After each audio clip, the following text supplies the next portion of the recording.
Hello friends, ಕಾವ್ಯ YouTube ಚಾನಲ್ಗೆ ಸ್ವಾಗತ. ನಾನು ಈ ವಿಡಿಯೋದಲ್ಲಿ ಹಿಮಾಚಲ ಪ್ರದೇಶ್ ಟ್ರಿಪ್ಪದು ಲಾಗ್ ಮಾಡ್ತಾ ಇದ್ದೀನಿ.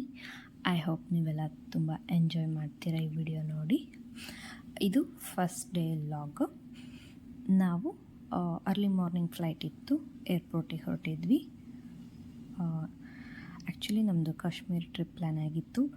ಪಹಲ್ಗಾಮ್ ಅಟ್ಯಾಕ್ ಆಗಿ ನಾವು ಅದನ್ನ ಕ್ಯಾನ್ಸಲ್ ಮಾಡಿಕೊಂಡು ಹಿಮಾಚಲ ಪ್ರದೇಶದಲ್ಲಿ ಸ್ಪಿತಿ ವ್ಯಾಲಿಗೆ ಟ್ರಿಪ್ ಪ್ಲ್ಯಾನ್ ಮಾಡ್ಕೊಂಡು ಹೊರಟ್ವಿ.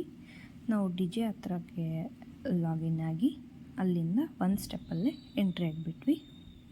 It's government app and free service ಇದೆ. ಫಿಸಿಕಲ್ ಐ ಡಿ ಪ್ರೂಫ್ ಏನು ಬೇಡ. ಡೊಮೆಸ್ಟಿಕ್ ಟ್ರಾವೆಲ್ಗೆ ತುಂಬ ಬೇಗ ಒಂದು ಸ್ಟೆಪ್ಪಲ್ಲಿ ಹೋಗೋಕ್ಕೆ ತುಂಬ ಯೂಸ್ ಆಗುತ್ತೆ. ಅಲ್ಲಿಂದ ನಾವು ಫ್ಲೈಟ್ಗೆ ರೀಚ್ ಆದ್ವಿ. ಎಲ್ಲ ನಮ್ಮ ಲಗೇಜೆಲ್ಲ ಇಟ್ಕೊಂಡು 4:45 ಹಾಗೆ ನಮ್ಮ ಫ್ಲೈಟು ಟೇಕ್ ಆಫ್ ಆಯಿತು. ಬೆಂಗಳೂರೆಲ್ಲ ಮಲಗಿತ್ತು, ಲೈಟ್ಸ್ ಮಾತ್ರ ಜಗಮಗಿಸ್ತಾ ಇತ್ತು. ಹಾಗೆ ಸ್ವಲ್ಪ ಹೊತ್ತು ಮಲ್ಕೊಂಡೆ ನಾನು. 5:20 ಹಾಗೆ ಎಚ್ಚರ ಆದಾಗ ನನಗೆ ಈ ವ್ಯೂ ಕಾಣಿಸ್ತಾ ಇತ್ತು. ತುಂಬ ಬ್ಯೂಟಿಫುಲ್ ವ್ಯೂ ಇದು. ನನ್ನ ಲೈಫಲ್ಲಿ ಫಸ್ಟ್ ಟೈಮ್ ಈ ಥರ ವ್ಯೂ ನಾನು ಫ್ಲೈಟಲ್ಲಿ ನೋಡಿದ್ದು. ಆಮೇಲೆ ಸ್ವಲ್ಪ ಹೊತ್ತು ಮಲ್ಕೊಂಡು 6 ಹಾಗೆ ಎದ್ದಾಗ ನನಗೆ ಈ ವ್ಯೂ ಕಾಣಿಸ್ತಾ ಇತ್ತು.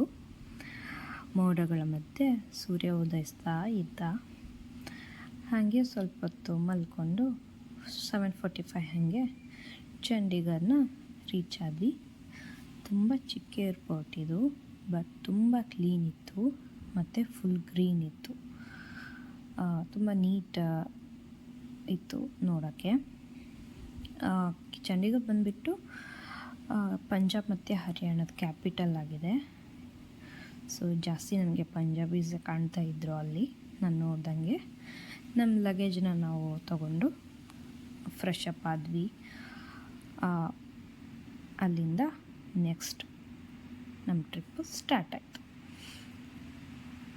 ಏರ್ಪೋರ್ಟಿಂದ ಎಕ್ಸಿಟ್ ಆಗಿ ನಮ್ಮ ಡ್ರೈವರ್ಗೆ ಆಲ್ರೆಡಿ ಕಾಲ್ ಮಾಡಿದ್ವಿ. ಅವ್ನು ಬಂದು ವೇಟ್ ಮಾಡ್ತಾ ಇದ್ದ. ನಮ್ಮ ಲಗೇಜ್ನೆಲ್ಲ ತೊಗೊಂಡು ಕಾರಲ್ಲಿಟ್ಟು ಅಲ್ಲಿಂದ ನಮ್ಮ ಟ್ರಿಪ್ಪು ಸ್ಟಾರ್ಟ್ ಆಯಿತು. ಇದು ನನ್ನ first north Indian trip. First time ನಾನು ನಾರ್ತ್ ಸೈಡ್ ಬಂದಿದ್ದು. ಖುಷಿ ಆಗ್ತಾಯಿತ್ತು ನನಗೆ ನೋಡಿ. ಚಂಡೀಗಢ ಏರ್ಪೋರ್ಟಿಂದ ಹಾಗೆ ಹೊರಗೆ ಸಿಟಿ ಕಡೆ ಎಂಟ್ರಿ ಆದ್ವಿ. ಚಂಡೀಗಢ ಇದು ಫಸ್ಟ್ ಪ್ಲ್ಯಾನೆಡ್ ಸಿಟಿ ಆಫ್ ಇಂಡಿಯಾ. ನೋಡೋಕ್ಕೆ ತುಂಬ ಕ್ಲೀನ್ ಇದೆ, ಆಮೇಲೆ ಫುಲ್ ಗ್ರೀನ್ ಇದೆ. ಎಲ್ಲಿ ನೋಡಿದರೂ ಲೈನಾಗಿ ಮರಗಳೇ ಕಾಣಿಸ್ತಾ ಇತ್ತು. ಅದಕ್ಕೆ ಗ್ರೀನ್ ಸಿಟಿ ಅಂತಲೂ ಕರೀತಾರೆ, ಯಾಕಂದರೆ high percentage of green cover ಆಗಿದೆ ಇಲ್ಲಿ. ನಾವಲ್ಲಿದ್ದಾಗ 22 ಡಿಗ್ರಿ ಸೆಲ್ಸಿಯಸ್ ಇತ್ತು ಅನಿಸುತ್ತೆ, ಬಟ್ ಕೂಲ್ ಇತ್ತು ವೆದರೆಲ್ಲ. ತುಂಬ ತಂಪು ಅನ್ನಿಸ್ತಾನೆ ಇತ್ತು, ಹಾಗೇನು ಶೆಕೆ ಆಗಲಿಲ್ಲ ನಮಗೆ. ಅಲ್ಲಿಂದ ನಾವು ರಾಕ್ ಗಾರ್ಡನ್ಗೆ ಬಂದ್ವಿ. ನನ್ನ ಡ್ರೈವರ್ ಕಾರಲ್ಲಿ ಕೂತ್ಕೊಂಡ. ನಾವು 4 ಜನ ಟಿಕೆಟ್ ತೊಗೊಂಡು ರಾಕ್ ಗಾರ್ಡನ್ಗೆ ಎಂಟ್ರಿ ಆದ್ವಿ. 30 rupees per person entry fee ಬಂದುಬಿಟ್ಟು. ಅಲ್ಲಿಂದ ಎಂಟ್ರಿ ಆದ್ವಿ ನಾವು ರಾಕ್ ಗಾರ್ಡನ್ಗೆ.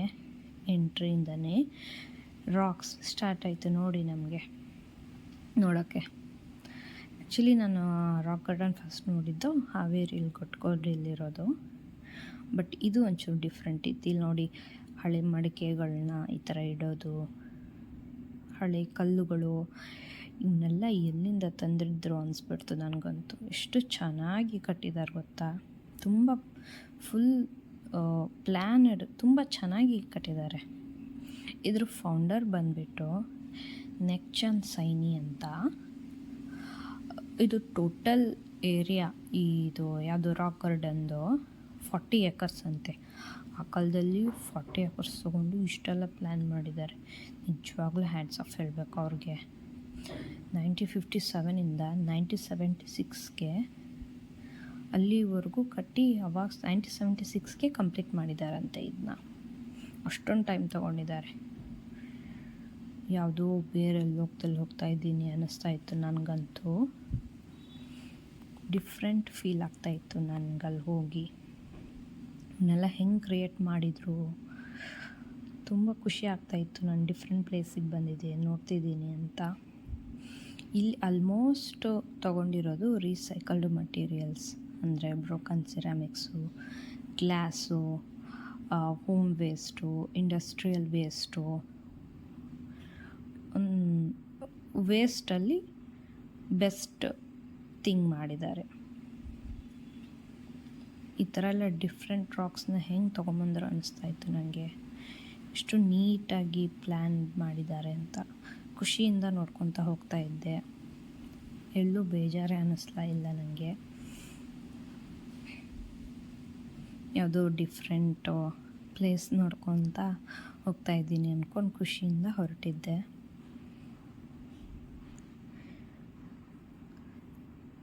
ಸಣ್ಣ ಸಣ್ಣ ಮೂರ್ತಿಯಿಂದ ಹಿಡಿದು ದೊಡ್ಡದು ಮೂರ್ತಿವರೆಗೂ, ಅಂದರೆ ಎಲ್ಲ ಸ್ಟ್ಯಾಚ್ಯೂಸ್ನೂ ಡಿಫ್ರೆಂಟಾಗೇ ಮಾಡಿದ್ದಾರೆ.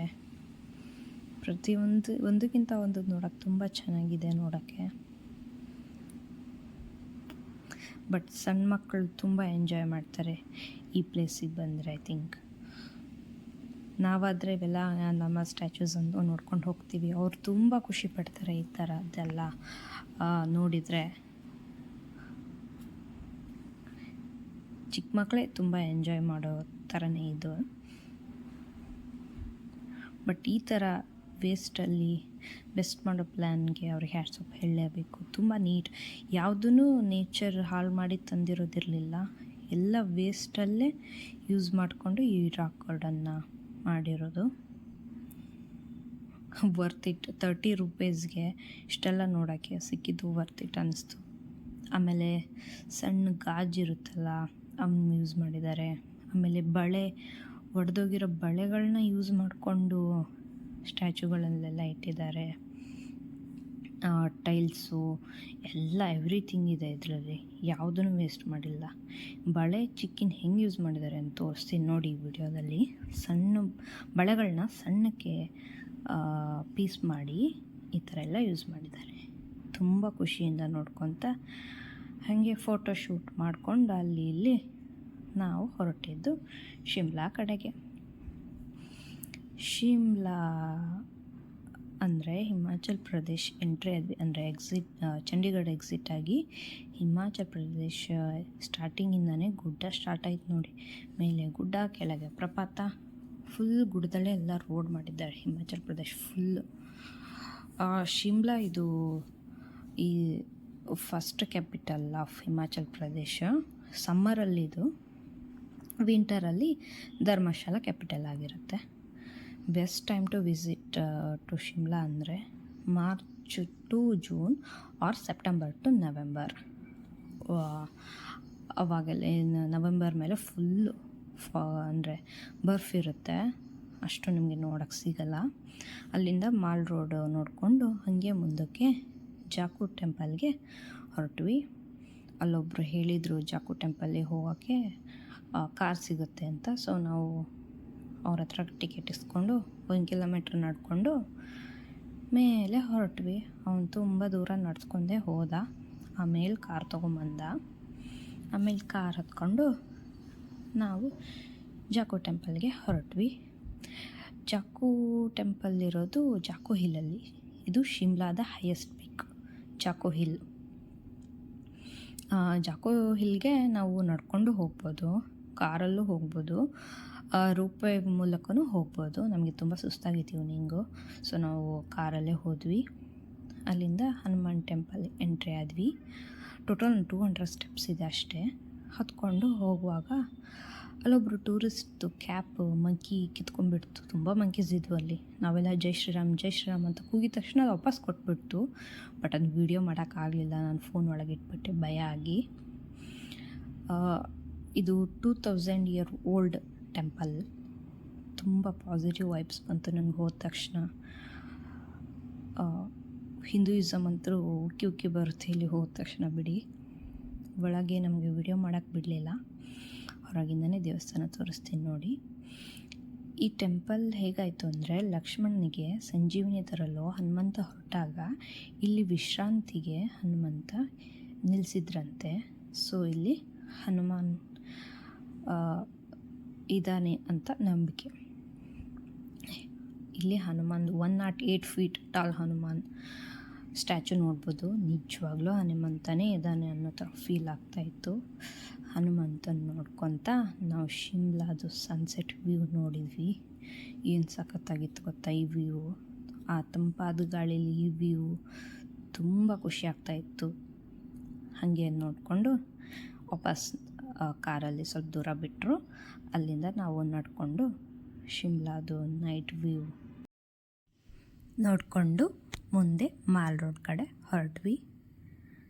ಹೋಗೋ ಮುಂಚೆ ನಮಗೆ ಆರ್ಮಿ ಟ್ರೈನಿಂಗ್ ಕಮಾಂಡ್ ಸಿಕ್ತು. ಅದೊಂದು ನೈಟ್ ಲೈಟಿಂಗ್ಸ್ ಹೀಗೆ ಆಗಿತ್ತು. ತುಂಬ ವಿಡಿಯೋ ಮಾಡೋಕ್ಕೆ ಬಿಡಲಿಲ್ಲ ಅಲ್ಲಿ. ಮುಂದೆ ಹಾಗೆ ವಾರ್ಗಳ ವಿಡಿಯೋಸ್ ಹಾಕಿದ್ರು. ಅದನ್ನು ನೋಡಿಕೊಂಡು ಮಾಲ್ ರೋಡಲ್ಲಿ ಶಾಪಿಂಗ್ ಮಾಡಿಕೊಂಡು ರೂಮ್ಗೆ ಹೊರಟ್ವಿ. ಇದಿಷ್ಟು ಡೇ 1 ಲಾಗ್ ಆಗಿತ್ತು. ಮುಂದಿನ ಲಾಗಲ್ಲಿ ಸ್ಪಿತಿ ವ್ಯಾಲಿಯಲ್ಲಿ ಯಾವ್ಯಾವ ಪ್ಲೇಸಸ್ ಬಂದವು ಅಂತ ಎಲ್ಲ ಡೀಟೇಲಾಗಿ ಎಕ್ಸ್ಪ್ಲೇನ್ ಮಾಡ್ತೀನಿ. ಸೊ ಈ ವಿಡಿಯೋ ನಿಮಗೆ ಇಷ್ಟ ಆಗಿದ್ದರೆ please subscribe, like, share. Thank you.